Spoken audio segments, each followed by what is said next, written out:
Welcome to the show. I am Chris Graham, and we are pleased to welcome Bobby Henderson, the former Waynesboro mayor, who is running for the at-large seat on Waynesboro City Council in next week's election. And hey, Bobby, nice to see you. Hey, thank you for having me on. So let's start, Bobby. You know, we know you a little bit from your time, obviously, on City Council, which you did a term, ended in 2022. You took a couple years off to a little bit of recharging batteries, a little bit of refocusing some things. I think you had some work responsibilities you had to take care of.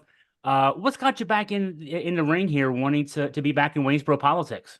Well, I really didn't want to get off after the last term. I'd like to have done another term, but I did have work responsibilities for my full-time job. So I had to tend to those, and we've got those caught up now. And I think I've got a little more time to get back into it.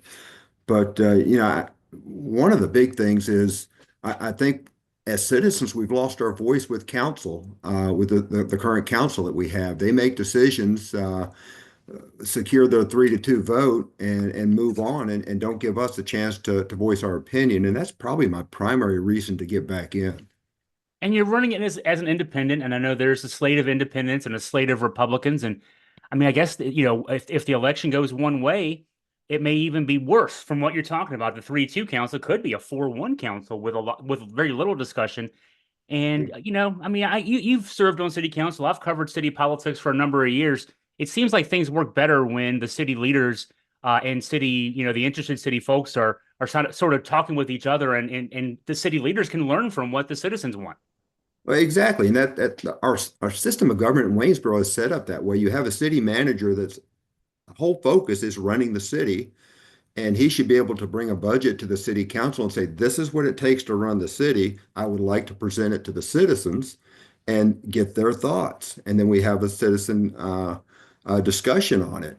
The way it's happening now, it's not so much like that. The council members say, this is the city budget we want you to have. We won't go over this as far as a tax rate.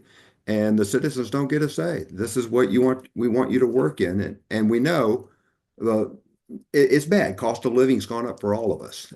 Every single person in the United States is affected by cost of living. Our employees in the city government, they're the same way. Our city services, we're paying a lot for fuel right now in vehicles. So is the city. All those things go up for the city just like they do for the citizens.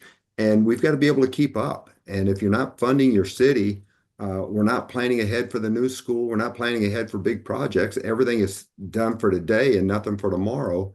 And you can't run a city like that. What's your first priority? I've heard there's the West End Fire Station, which ground was broken on just a couple of weeks ago. The high school needs addressing. There's so much that needs to be looked at in the city. What's at the top of your list? Well, I think is to get the city manager a voice so that he can take the budget to the city. I would like to open it up so the city manager doesn't have to worry about losing his job if he makes the council mad. That's not the way our government's supposed to work. And if you hold a man's job over his head, you don't give us the budget we want, we can look for somebody else, sort of, backseat talking. That's not the way government's supposed to work. He should be able to come to the city and say, this is what I need to run it. If I don't get this, this will do, and this is what you get for your government. And he can explain what he needs to run the government. And it might be that the taxes are high and we can come down to that, but let us start somewhere and see what we can get for the dollar. We can put this much money away for the school funding. We can put this much money away for capital improvement. We can put this much money away for pay raises. Let the city see what their dollar gets them rather than say, this is what we want the tax rate to be, make it work. Talk about your background a little bit. Some folks may remember from when you ran the first time, your background, a number of years as a Virginia State Trooper, for example. Talk about that, and then maybe how that influences, your approach to city government. Okay, well, and I've spent a lot of time in leadership positions. I started out in the U.S. Army. I promoted to sergeant, got out of the Army to pursue a career in law enforcement. That was always my dream. I started out with Fairfax County. I worked 4 years with Fairfax County Police Department, and then got on with the Virginia State Police, where I worked patrol for 18 years. I didn't think I'd want to do anything but patrol. An opportunity for promotion came up. I accepted it. and started in the leadership role. And then I finished my career out after 20, well, right at 25 years with the state police in the bomb arson unit. I re retired from the state police. I took a job as a government contractor where I went to Afghanistan and served with our soldiers in Afghanistan. They called us LEPs, law enforcement professional, but our whole role was to collect data off the battlefield. So we would go out on missions with soldiers, collect intel and data about enemy movement and how they can reduce the number of bombs and that sort of thing. So I spent my time there. Then I came back to the U.S. and I worked for a company that I'm working for now, and I'm an operations manager for them. And I know in our business, your number one resource is your employees. And if you don't take care of your employees, it's going to be a constant turnover. We have very little turnover because we take care of our employees. We respect them and their family, just like anybody that works in America would want their bosses to do. We do that with ours. So I've learned how to manage money. I've learned how to um, plan and budget things. And that's a big part of what city council members are do. We go out, we listen to the citizens. What do they want in their community? I know back in my first term, I really caught a lot of flack um, when we approved the Sunset Park. There was a lot of people against Sunset Park. It's the worst thing that government can do. Uh, but when Terry and I, we went out and we were talking to business owners, business leaders, people that wanted to move businesses in the city. What's important to get you to grow in our city? And one of the number one things was quality of life projects for our employees when they're not working. And Sunset Park was one of those quality of life projects. I voted for it and I caught a lot of flack over it. Now we've got Sunset Park here, and we get nothing but rave reviews and compliments from citizens within the city and outside the city. And it's just planning. You got to plan more than tomorrow. You plan for the future, and Sunset Park was for the future. I've said this a lot to folks, the city leaders included. Two of the best things I think this city has done in the last 10 or 15 years is the Greenway, and the improvements that have been done recently to even enhance the Greenway and then that Sunset Park.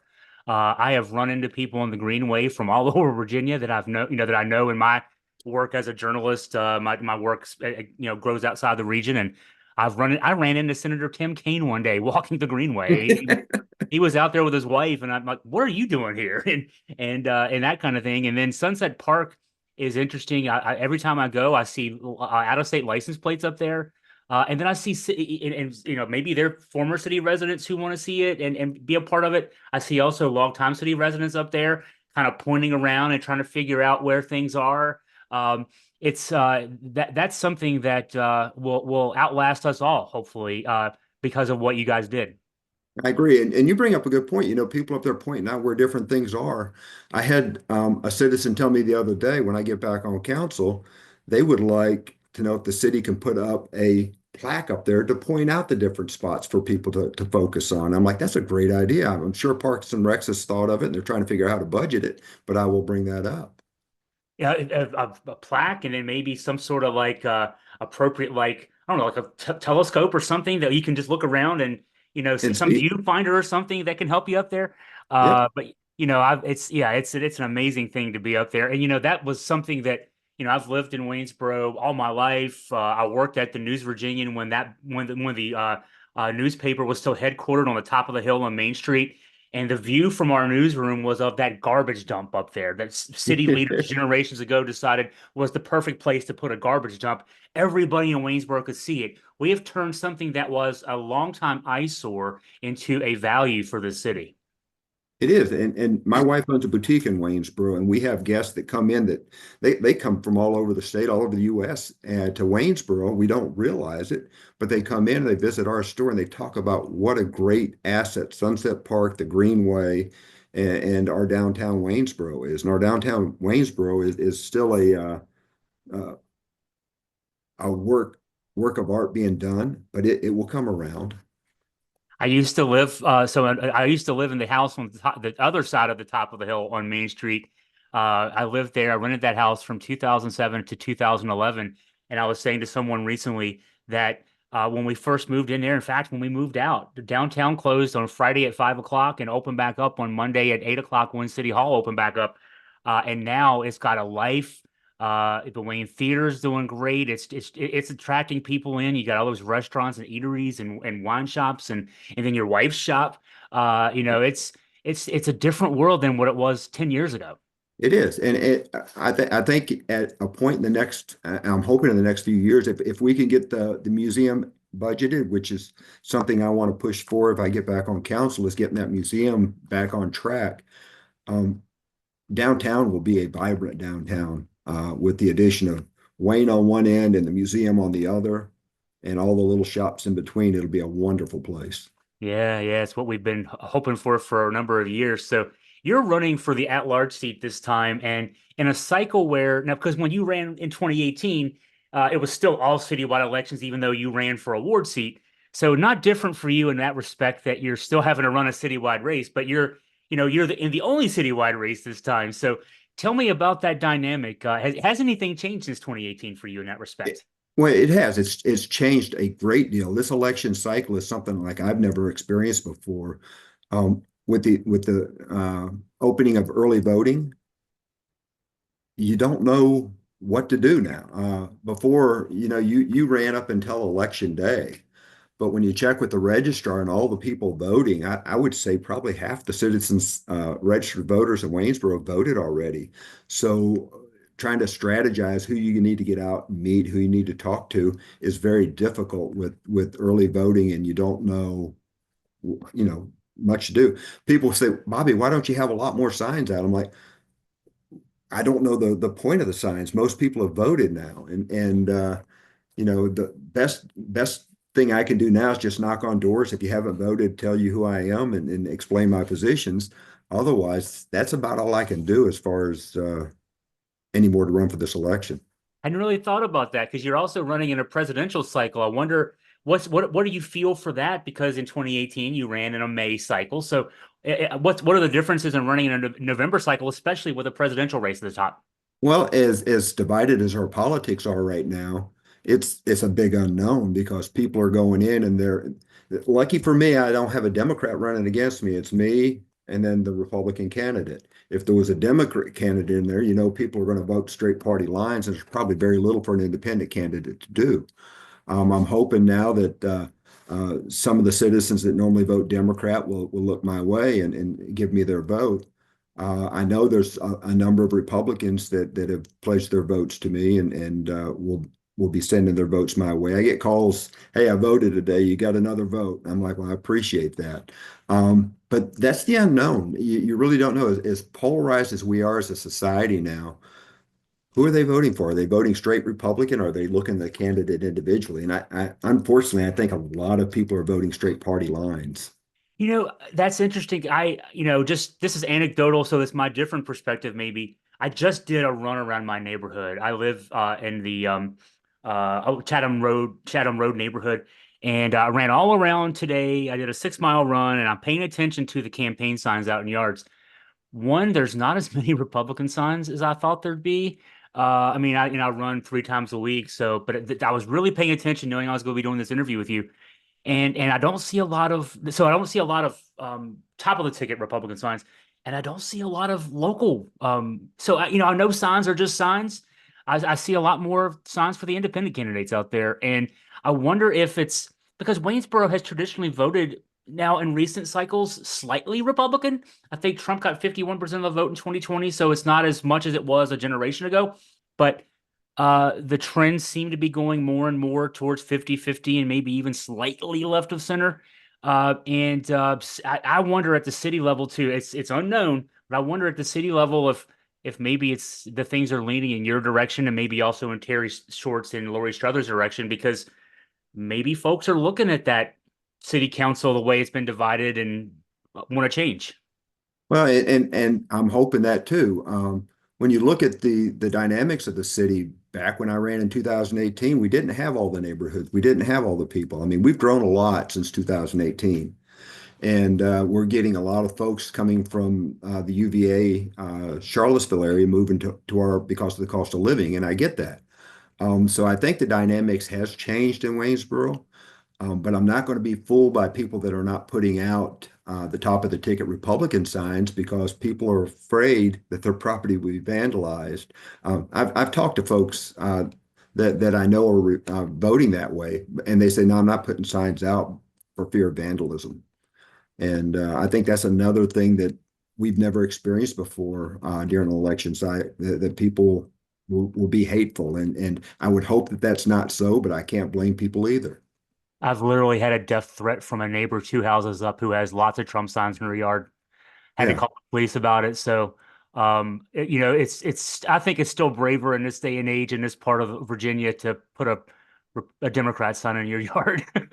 Well, and you may be right, but it shouldn't be like that. I It mean, we're shouldn't all be like that, no. Americans when you think about it. We're all voting. You've got your voice. Use your voice. Don't use violence. So, okay, so let's be positive and think ahead. January 1st rolls around, you're on city council. What's the first thing you want to tackle? Well, the first thing is we've got to get our board together. Who's gonna be our leaders? And I've talked to some of the other members. I've got my idea where I want to who I want to nominate for the leadership roles and that sort of thing. So we get that straight. Then the next thing is to meet with the city manager and let him know that things are going to change. You're going to have a voice. You got to present us a budget that we can present to the city, or you're going to present to the city, and then we have the meetings on what the citizens want. But I think the government has to change. We can't be the way we have for the last 4 years. We've got to move forward and give the citizens back their say in our city government, and then find out what the citizens want. Have our meetings with citizens, find out what do they have their vision for our city, and how do they look to pay for that? Because at the end of the day, it's up to us as the citizens to tell the city council how we want to pay for what we want in our government. It's And then we need to have the conversation about the school. That's going to be a tough one because that's a big hit. That's going to be a borrowing that we're going to have to make to fund the school. as soon as I asked that question just a minute ago, it occurred to me that how different things are. This is another thing that's different with a November election than a May election. A May election, you're seated July 1st. You got a few months to kind of, the new members, and you'd be a new member who's also got experience, but the new members have a little bit of time to get themselves acclimated to the issues of the day before the budget cycle starts. The budget cycle pretty much Is is starting now, yeah, from the city's perspective. exactly. The Um, city manager and his top people are already kind of putting numbers out there. By the time you're seated July 1st, or excuse me, January 1st, um, we're right in the middle of it all. well, by February, we will have to have some sort of budget meeting going. And before that, we'd have to set up some sort of retreat so that we can all get together and talk about things that we can agree and disagree on and work with the city manager to get his budget uh, in order. I'm kind of making a point to the people out there who may still be sitting on the fence. If you're watching this and you're still now, half the people have already voted, like Bobby pointed out. The other half who haven't voted, if you're still sitting on the fence, you're just not waiting. You know who you're going to vote for, and you're just waiting to vote. But if you're waiting to vote because you don't know who to vote for, there is something about experience in there. Terry and Bobby both are people who have been through this battle before several times, and can hit the ground running on January 1st to get ready for the February and March budget season. True. Yeah. So, well, Bobby, as we get ready to wrap up here, what maybe is a final message you want to give to that sliver of voters who still hasn't voted yet? Well, I will make this promise just like I made before. I will always answer my phone. You have an issue or concern, you can call me. I don't mind sitting down over coffee. I don't mind coming to your house. We can meet at City Hall, wherever you want to meet, we can meet. We can talk and you tell me your concerns. I'll tell you, what answers I can go for and bring up. But we can always talk. And unless we sit down and talk to one another and treat each other with respect, whether we agree or disagree, we'll never get anything done. I mean, I think if any two people can sit at the same table together and talk, you'll have your differences, but you'll also find what you can agree on. And when you agree on something, you can work your way out to find ways to come together on other things. I have found that if you do that, Bobby, that you'll find that you agree with at least on at least 95% of things with other people. Yep. The other 5%, we may vehemently disagree on some of those things, but we agree on most everything. So But if you get 95%, you're getting work done. yeah, yeah, that's If, right. if you're at 50%, that's a bigger road to help. But if you get together and you agree on 95%, I would say we can agree on everything. That's right. That's right. Well, Bobby Henderson, best of luck to you in the next few days as we get ready to count the votes on election night. Best of luck to you. Thank you, sir. I appreciate your time and thank you for doing this.